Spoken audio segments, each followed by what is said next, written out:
బంగారం కొనకండి, విదేశీ ప్రయాణాలు మానుకోండి. వినడానికి కొంచెం ఆశ్చర్యంగా ఉన్న సాక్షాత్తు దేశ ప్రధాని నరేంద్ర మోడీ భారతీయులకు చేసిన విజ్ఞప్తిది. కనీసం ఒక ఏడాది పాటు గోల్డ్కు దూరంగా ఉండాలంటూ ఆయన కోరుతున్నారు.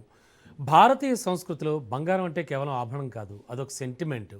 పెళ్ళిళ్ళు కావచ్చు, పండుగలు కావచ్చు, శుభకార్యాలు కావచ్చు, ఏవైనా సరే పసిడి లేనిదే పూర్తి కానే కాదు. దీంతో మోడీ చేసిన రిక్వెస్ట్ చర్చనీయాంశమైంది. కనీసం ఏడాది పాటు పెళ్లిళ్లకు బంగారం కొనడం మానుకోవాలని ఆయన కోరారు. పసిడిపై ఇంతటి వ్యామోహం ఉన్న దేశంలో ప్రధాని అసలు ఇలా ఎందుకు కోరారు, దీని వెనుకున్న ఆర్థిక సంక్షోభం ఏంటి అనే చర్చ అయితే జోరుగా నడుస్తోంది.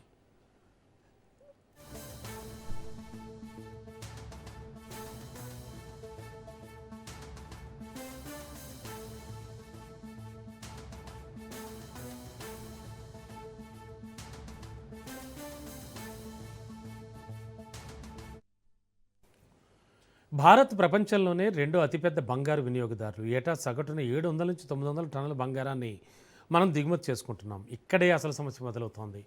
మనం దిగుమతి చేసే ప్రతి గ్రామ్ బంగారానికి అమెరికన్ డాలర్లలో చెల్లించాల్సి ఉంటుంది. సాధారణంగా ఏటా 35 నుంచి 45 బిలియన్ డాలర్ల బంగారం దిగుమతులకే ఖర్చు అవుతాయి.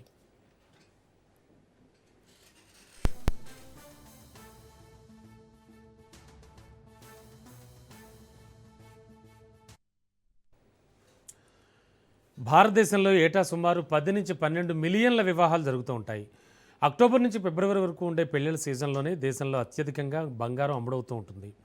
2013లో కూడా భారత్ ఇటువంటి సంక్షోభాన్ని ఎదుర్కొన్నప్పుడు బంగారంపై సుంకాలను పెంచారు. 80:20 పథకాన్ని కూడా తెచ్చింది. ఇప్పుడు కేంద్రం సావరిన్ గోల్డ్ బాండ్స్ వంటి ఆర్థిక సాధనాలను ప్రోత్సహిస్తోంది.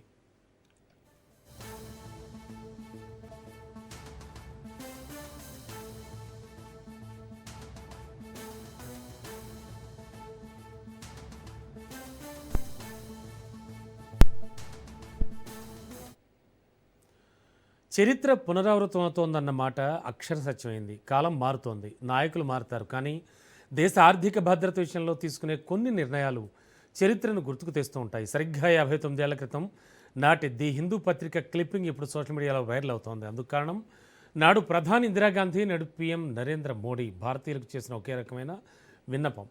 1967లో భారత్ తీవ్రమైన ఆర్థిక ఇబ్బందుల్లో ఉన్నప్పుడు విదేశీ కరెన్సీ నిల్వలను కాపాడుకోవడానికి బంగారం దిగుమతులు తగ్గించడమే మార్గమని ఇందిరా భావించారు. అందుకే ఆభరణాల రూపంలో కూడా బంగారం కొనవద్దని ప్రజలను కోరుతూ దానికి అనుగుణంగా గోల్డ్ కంట్రోల్ ఆర్డర్ను కూడా అమల్లోకి తీసుకొచ్చారు. నేడు ఇందిరా బాటలోనే మోడీ అడుగులు కూడా పడ్డాయి.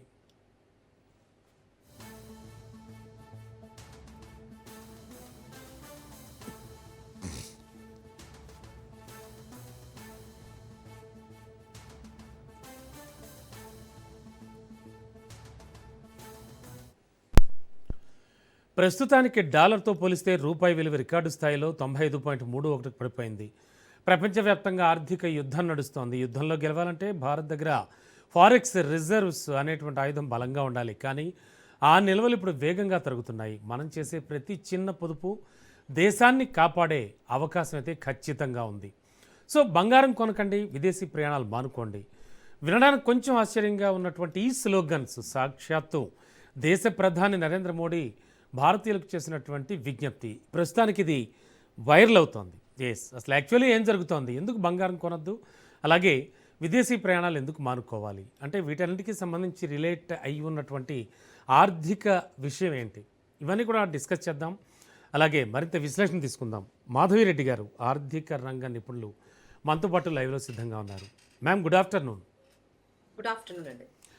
మేము గారు బంగారం కొనొద్దు అంటున్నారు, విదేశీ ప్రయాణాలు మానుకోవాలంటున్నారు. మన వాళ్ళేమో అక్షయ తృతీయ అంటే బంగారం కావాలి, పెళ్ళిళ్ళు పేరెంటాలకి బంగారం కావాలి, అండ్ ఇంకా ప్రతి విషయానికి కూడా ఆల్మోస్ట్ ఆల్ ఎంతో కొంత పిస్తారు బంగారమైనా కొనడం మనకి ఒక సెంటిమెంట్ అండి.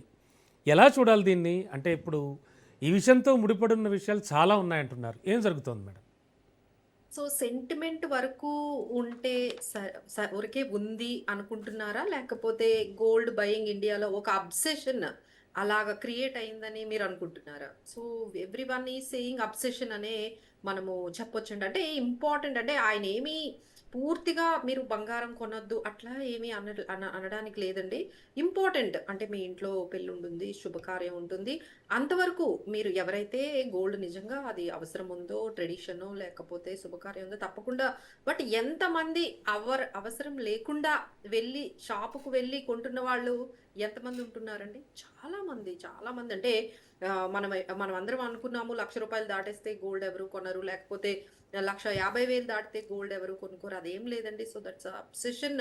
మనం అది ట్రెడిషన్ నుంచి అబ్సెషన్‌కి ఈ గోల్డ్ బయింగ్ అనే దానికి అంటే ఫిజికల్ గోల్డ్ ఎస్పెషల్లీ ఆ కొనడం అనేది చాలా వరకు అది ఎంతవరకు వచ్చింది అంటే ఆ అబ్సెషను ఇంకా ప్రధానమంత్రే వచ్చి మీరు ఒక 1 ఇయర్ వరకు కొంచెం గోల్డ్ కొనొద్దండి. ఎందుకు అంటే మన ఎకానమీకి చాలా నష్టం జరుగుతుంది. అసలు ఈ నష్టం ఎందుకు జరుగుతుంది అనేది కామన్ అందరికీ కూడా అర్థం అవ్వాలండి. ఎందుకంటే ఈ విధంగా ఇప్పుడు మీరు గోల్డ్ కొన్నారండి. గోల్డ్ కొంటే అది ఏం జరుగుతుంది? గోల్డ్ కొనడం వల్ల అది తీసుకొని వెళ్లి మీరు లాకర్‌లలో పెట్టుకుంటూ ఉన్నారు. లేదు అంటే మీ ఇంట్లో జ్యువెల్లరీ బాక్సుల్లో ఇలా ఈ గోల్డ్ అనేది అలా ఉండిపోతూ ఉంది. బట్ దానివల్ల ఎకానమీకి ఏమైనా ఉపయోగం ఉందా అంటే ఎకానమీకైతే పెద్దగా మీరు గోల్డ్ కొనడం వల్ల ఎకానమీకైతే ఎటువంటి ఉపయోగం లేదు గానీ, బట్ ఎకానమీకైతే అది చాలా నెగెటివ్ అనేదే చెప్పాలండి. ఎందుకంటే ఎప్పుడైతే ఈ ఇరాన్ వార్ వల్ల మనకి $76 ఉన్న క్రూడ్ ఆయిల్ ఒక్కసారిగా ఇంటర్నేషనల్ మార్కెట్‌లో ఇప్పుడు ఒక్కొక్కసారి $120కి కూడా వెళ్ళిందంటే అంటే ఎంత పెరిగిందండి.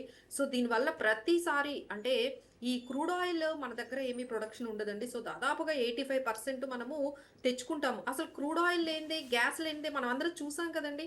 ఒక కిలోమీటర్లు ఒక్కసారి ఆ సప్లై తగ్గితేనే మనం ఎంత కష్టపడిపోయాము అన్నంత 5 కిలోమీటర్లు మనము ఈ క్రూడ్ ఆయిల్ పెట్రోల్ కోసం నిలబడ్డాము. ఇక గ్యాస్ లేకపోతే అసలు కొన్ని రెస్టారెంట్‌లే మూసేసాము ఇమ్మీడియేట్‌గా. బట్ గోల్డ్ లేకపోతే అంత నష్టం జరుగుతుందా? నిజంగా గోల్డ్ లేకపోతే మనం బ్రతకలేమా? ఈరోజు గోల్డ్ బై చేయకపోతే, ఈ మంత్ బై చేయకపోతే మనం ఉండలేమా? అట్లా ఏమీ లేదండి. బట్ మీకు ఎప్పుడైతే ఈ క్రూడ్ ఆయిల్ గానీ, ఎల్‌పీజీ గ్యాస్ కానీ, ఇవి గానీ అవైలబుల్‌గా లేకపోతే అసలు ఇల్లు అనేది అసలు నిజంగా స్టార్ట్ కూడా అవ్వదు. ఇంట్లో ఏమీ జరగదు. బయటకి వెళ్ళాలి అంటే మనకి పెట్రోలు, డీజిల్ కావాలి. అంటే ఎకానమీని నడిపిస్తున్నది ఏంటి? ఎకానమీని నడవాలి అంటే ఒక ట్రాన్స్‌పోర్టేషన్ కానీ ఏదైనా జరగాలి అంటే మనకు క్రూడ్ ఆయిల్ కావాలి. తర్వాత ఎల్‌పీజీ గ్యాస్ కావాలి. ఇంకా మనం చెప్పుకుంటూ పోతే ఫెర్టిలైజర్స్ కూడా కావాలి. కానీ మనకున్న ఈ రిజర్వ్స్ ఏవైతే ఉన్నాయో రోజు రోజుకి డిప్లీట్ అయిపోతూ ఉన్నాయి. ఎందుకంటే క్రూడ్ ఆయిల్ కొనుక్కోవాలన్నా మనము ఇంపోర్ట్ చేసుకోవాలి అంటే 85% మనము డాలర్స్‌ని ఇచ్చి బై చేసుకుంటూ వస్తున్నామండి. సో ఈ డాలర్స్ ఎక్కడి నుండొస్తాయి? సో ఈ డాలర్స్ మనము ఎక్స్‌పోర్ట్స్ అవి చేయటం వల్ల మనకి డాలర్స్ అనేవి మనం పర్చేస్ చేసుకుంటూ ఉంటాము. మన ఇండియన్ రూపీ కరెన్సీనిచ్చి డాలర్స్‌ని పర్చేస్ చేసుకుంటూ ఉండడం వల్ల మన రూపీ వాల్యూ అనేది ఒక రకంగా అలా డిప్రిషియేట్ అయిపోతుందండి. ఎందుకంటే మన రూపాయలు ఇస్తున్నాము. మనం రూ. 95 అండి. అప్పట్లో రూ. 90 ఉండేది. ఇప్పుడు అది కాస్త 95 అంటే ఏంటి?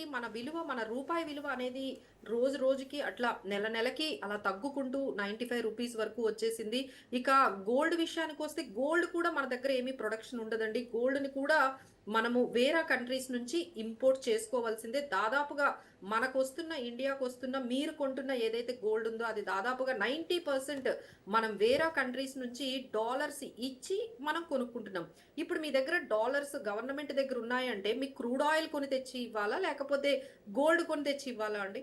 సో ఇంపార్టెంట్ మనకి క్రూడ్ ఆయిల్ కాబట్టి ఈ రిజర్వ్స్ ఈ విధంగా తగ్గిపోతూ ఉంటే మనం ముందుకి ఈ క్రూడ్ ఆయిల్ బై చేసుకోవాలన్నా వాటికి కూడా డాలర్స్ మనకి సఫిషియెంట్‌గా అంటే ఇప్పుడైతే వాళ్ళందరూ చెప్తున్నారు government we have sufficient reserves ప్రస్తుతానికైతే ఉన్నాయి. బట్ ఈ విధంగా అంటే మొన్నటి వరకు 728 డాలర్స్ వరకు అంటే $78 బిలియన్ వరకు మనకి ఉండే ఏవైతే రిజర్వ్స్ ఏవైతే ఉన్నాయో ఫారెన్ రిజర్వ్స్ అవి కాస్త 700 బిలో కూడా వెళ్ళిపోయాయి. 698 అంటే ఏంటంటే మనం తొందరగా మనము ఈ విధంగా అంటే ఆ ప్రైస్ ఎప్పుడైతే క్రూడ్ ఆయిల్ ప్రైస్ పెరిగిందో మనము ఎన్ని ఎక్స్ట్రా డాలర్స్ ఇచ్చి ఎన్ని బిలియన్స్ ఆఫ్ డాలర్స్ ఇచ్చి మనం బై చేస్తూ ఉండడం వల్ల ఇప్పుడు ఫారెన్ కరెన్సీ అనేది తగ్గిపోతుంది. దానివల్ల రూపీ అనేది బాగా బలహీన పడిపోతుంది. సో ఈ విధంగా మనము ఈ ఎకానమీని ఈ సిట్యుయేషన్ నుంచి కొన్ని రోజుల వరకు అంటే ఫర్ ఎవర్ అని చెప్పలేదు కదండీ. సో 1 ఇయర్ వరకు అన్నెసెసరీ గోల్డ్ బయింగ్ వల్ల ఏమవుతుందంటే మనకి మనకి చాలా ప్రేషియస్ అయిన